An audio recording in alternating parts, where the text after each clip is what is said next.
એવો દાદી એમ મારા વાલાને દેવટીને કહેજો,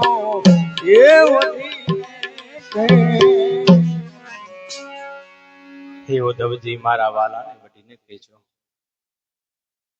આટલો બધો પ્રેમ જોઈ ઉદ્ધવજીને જ્ઞાન થઈ ગયું કે પ્રેમથી મોટું આ જગતમાં કાંઈ છે નહીં.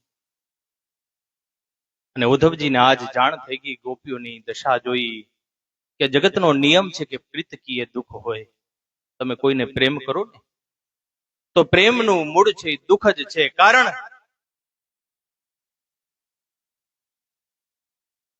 કે પરમાત્મા જ્યારે હોય ત્યારે આનંદ હોય ને પરમાત્મા નીકળી જાય ત્યારે દુઃખ હોય. આપના ઘરે કોઈ બાળકનો જન્મ થાય ત્યારે આનંદ થાય, કારણ કે આજ પરમાત્મા આવ્યો છે. ને જ્યારે આત્મા અંદરથી નીકળી જાય ત્યારે આપણે બધા રુદન કરીએ છીએ, કારણ કે પરમાત્મા ત્યાંથી નીકળી ગયા. જ્યાં પરમાત્મા હોય ત્યાં આનંદ હોય ને પરમાત્મા ન હોય ત્યાં આનંદ નથી હોતો.